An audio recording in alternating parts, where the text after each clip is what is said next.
여러분, 2014년 12월 일본 나고야시 치쿠사 경찰서에 당시 77세의 모리 토모코라는 여성이 실종됐다는 신고가 접수됐습니다. 이 신고자는 토모코의 남편으로 독실한 여호와의 증인 신도였던 이 토모코는 평소에 전도 활동을 열심히 했다는데, 그런 그녀가 전도 활동을 하던 중에 갑자기 실종돼서 한 달이 넘도록 행방을 알 수가 없다라는 거였어요. 경찰 수사 결과 실종 한 달 후인 2015년 1월 나고야의 한 아파트에서 토모코의 시신이 발견됐습니다. 당시에 발견된 이 시신은요, 그 상태가 너무 좀 처참했어요. 도끼로 수차례 난타당한 모습으로 발견이 된 거예요. 부검 결과 도끼로 가격을 당한 후에 목이 졸려 살해당한 것으로 밝혀졌습니다. 이 사건의 범인은요, 얼마 안 가 바로 잡혔습니다. 이 토모코를 이렇게 만든 범인, 바로 토모코의 시신이 발견된 아파트에 거주 중이었던 옆에 오우치 마리아라는 여성. 놀라운 건 이때 당시에 이 여성의 나이가요, 19살의 평범한 여대생이었다라는 거예요. 이 마리아의 말에 따르면 자기가 여호와의 증인 모임에 갔다가 피해자인 토모코를 알게 됐는데, 사건 당일인 2014년 12월 7일 그날 모임이 끝난 뒤에 토모코한테 그런 거예요. 저 이것저것 물어보고 싶은 게 많은데 저희 집에 오셔서 좀 설명 좀 해주시면 안 돼요? 이 말에 독실한 신자였던 토모코 마다할 이유가 없었던 거예요. 주님의 말씀 자매님이 알아들을 수 있게 내가 도와줄게요. 그렇게 자신의 아파트로 토모코를 불러들인 뒤에 대화를 나누는 척 하면서 미리 준비해 놨었던 도끼로 토모코를 수차례 가격한 후에 목을 졸라 살해한 거예요. 여기까지도 잔혹한데 이 여자의 미친 만행은 여기서 끝이 아니었습니다. 토모코를 살해한 뒤에 실험 결과를 남기기 위해서라는 명목으로 사망한 토모코의 시신 사진을 4장에서 한 5장 정도 찍어놓은 거예요. 그러니까 이 미친 여자, 정신이 나간 거죠. 그렇게 사건 다음날 시신을 그대로 아파트에 방치한 채 자기 부모님 집에서 한 달가량 지냈습니다. 아니, 웃긴 게 지가 그렇게 빼앗은 한 사람의 목숨, 그 시신과 같이 지내기는 힘들었나 봐요. 그럼 죽이지 말았어야지. 진짜 미친, 진짜. 죄송합니다. 이 정신나간 여자는요, 이런 사건 후에도 반성은커녕 후회는커녕 자기 트위터에 자기 대학교 이름을 말하면서 메이다이 대학교 출신 사형수는 아직 없지? 드디어 저질렀다 라는 글을 올렸습니다. 경찰은요, 이 미친 여자한테 물었어요. 도대체 왜 죽인 거냐고, 이유가 뭐냐고. 이름도 마리아야. 진짜 미친, 정말 격한 발언 죄송합니다.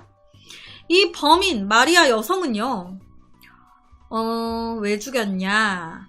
왜 죽였냐면요, 그냥요, 예전부터 죽여보고 싶었어요 라고 대답했습니다. 늘 사람을 죽여보고 싶었어요. 그런데 내가 성인이 되면 청소년법 적용이 안 되잖아요. 그러니까 내가 법률상 아직 청소년일 때, 그때 한번 죽여봐야 되지 않을까? 라고 생각했어요. 그래서 죽인 거예요. 이러니까 이놈의 청소년법 없어져야 된다니까요. 사람이 죽었는데 나이가 무슨 상관입니까? 범인이 나이가 어리면 죽은 사람이 피해자가 되살아온대요?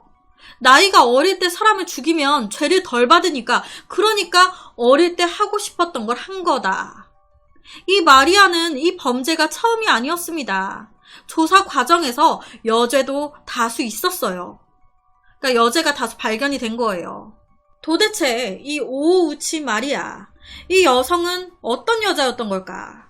이 오우치 마리아는 1995년 일본 미야기현 센다이시 출생으로 고교 시절의 지인들의 말에 따르면 다소 괴짜 같은 면은 있었지만 친구도 많았고 되게 활발한 그런 여학생이었다고 해요.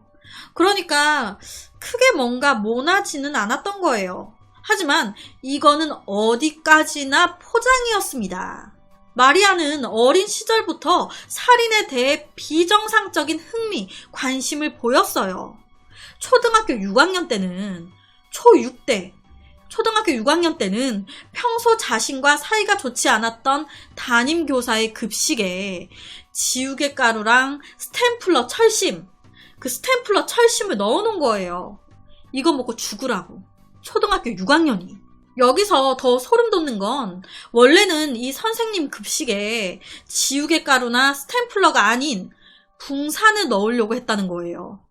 여기서 붕산이라는 거는 제가 찾아보니까 흔히 바퀴벌레 퇴치할 때 쓰는 그런 약물인 것 같더라고요.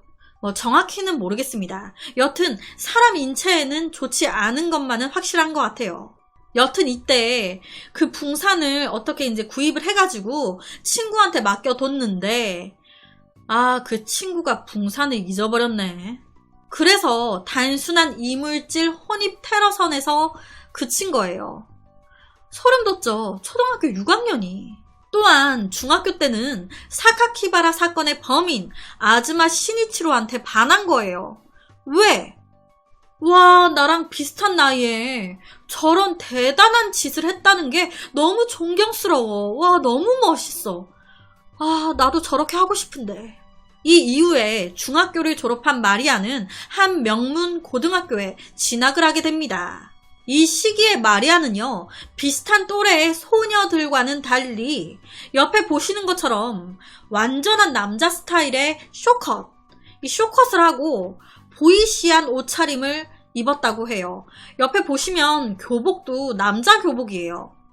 그리고 말을 할 때도요, 그 여성의 인칭이 아닌 그 남성의 1인칭인 보쿠 또는 오레라는 그 단어를 사용하면서 남성적인 언동을 보이기 시작했다고 합니다. 약간 자신의 성 정체성에 혼란이 온 사람처럼. 하지만 이런 상황에서도 학교에서는 늘 우등생, 공부를 잘했대요. 반에서도요, 겉도는 일 전혀 없었다고 해요. 오히려 인기인이었대요. 친구들한테 인기가 많았어. 하지만 사실 이 시기 마리아의 살인 충동은 최고조로 폭발 직전 상태였다고 해요. 지금 이때, 이게 고등학교 때니까. 지금 이때 막 살인에 대한 그 충동이 제어가 안 될 정도. 와, 너무 사람을 죽여보고 싶어. 막 미치겠어. 그래서 이 미친 마리아, 아이고, 죄송합니다. 아닙니다. 하여튼 이 여자, 이 사람. 여튼 이 사람이 자신의 충동을 이기지 못하고요. 인터넷으로 탈륨을 구매한 뒤에 학교 동급생과 중학교 동창의 음료수에 탄 거예요. 탈륨을. 아무것도 모르고 이 음료를 마신 동급생과 동창은요, 당연히 그 증상이 나올 거 아니에요.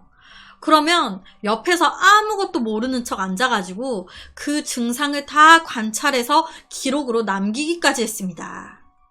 당시에 이 피해 학생들은요, 사망자는 없었어요. 하지만 엄청난 후유증에 시달려야 했습니다. 그렇게 고등학교를 졸업하고 나고야 대학에 진학한 이 마리아는요, 살인 충동을 억누를 수 없는 상태가 되어 있었고, 그렇게 2014년 8월 29일에서 30일에 걸쳐 센다이시의 한 가정집 창문을 화염병으로 파손하는 사건을 저질렀습니다. 심지어는 같은 연도인 12월 7일, 처음 말씀드렸었던 피해자 70대의 모리 토리코를 살해한 지 불과 일주일 남짓 지난 12월 13일에는 화염병 테러를 저질렀던 또 그 가정집의 우편함에 인화성 물질인 디에틸 에테르를 이용해서 집에 불을 질렀어요.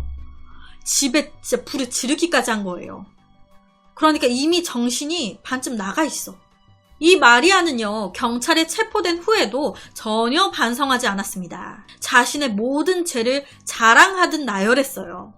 거기다가 재판 중에는 법정에서 대놓고 검사랑 저 변호사도 죽이고 싶다 라는 발언까지 해가지고 모든 사람들이 경악했대요. 거기다가 얘는 그 지독한 살인범들 있잖아요. 일본의 그 살인범들의 생일이 되면 자기 트위터에 우리 연쇄살인범 누구 생일 축하해요 이런 식으로 항상 올렸었대요. 그러니까 예를 들면 우리나라 유영철, 이 유영철의 생일이 됐네? 그러면 내 카카오톡 메시지나 뭐 페이스북 혹은 인스타그램에 도배하는 거예요. 아, 유영철님 오늘 탄생, 생일 너무 축하해요. 하트 뿅뿅 하면서. 미친 거죠, 정말. 이런 글뿐만이 아닌 자기 트위터에 또 뭐라고 적어놨냐면 죽고 싶다는 생각은 안 들지만 죽여보고 싶다는 생각은 든다. 죽이고 싶은 사람은 없지만 죽여보고 싶은 사람은 많이 있다. 혹은 일상을 잃지 않고 살인을 즐길 수 있는 것이 이상이라고 생각한다 등 되게 또라이 같은 말을 자랑인 양 쭉 나열하면서 써놨습니다. 지금까지만 들어보셔도 이 여자 제정신이 아니죠. 정신감정 결과 자폐 스펙트럼 장애와 양극성 장애 판정이 나왔습니다. 이 마리아의 변호인 측은요. 피고인은 매우 심각한 정신장애를 가지고 있습니다. 그래서 책임 능력이 없어요. 토모코 살해 사건을 비롯한 모든 사건 무죄입니다 라고 주장했습니다. 아니 자기 가족이 이렇게 당했어도 무죄를 주장해 줄 거냐고요. 아주 답답하죠. 거기다가 무슨 정신장애가 벼슬입니까? 정신장애가 있으면 뭐 무슨 범죄든 다 용서가 돼? 정신장애가 있다는 애가 초중고 거의 다 계속 성적이 상위권이었어요. 고등학교도 명문고를 갔단 말이에요. 친구들 사이에서도 인기인이었습니다. 그러니까 사람들 속에 섞여가지고 생활하는 거 전혀 문제가 없었던 거예요.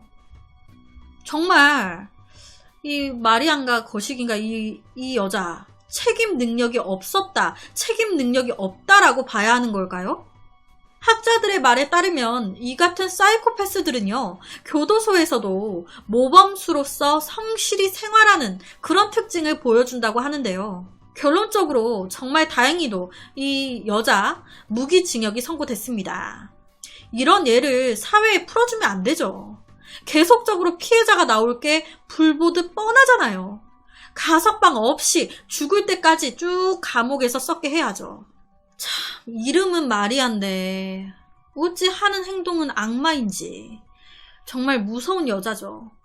2014년 일본 나고야시에서 발생한 이 살인사건은요, 범인인 마리아의 사이코패스적인 성향, 그리고 명문대에 재학 중인 여대생이라는 그런 점에서 굉장히 당시에 일본에서 화제가 됐던 사건이라고 하더라고요.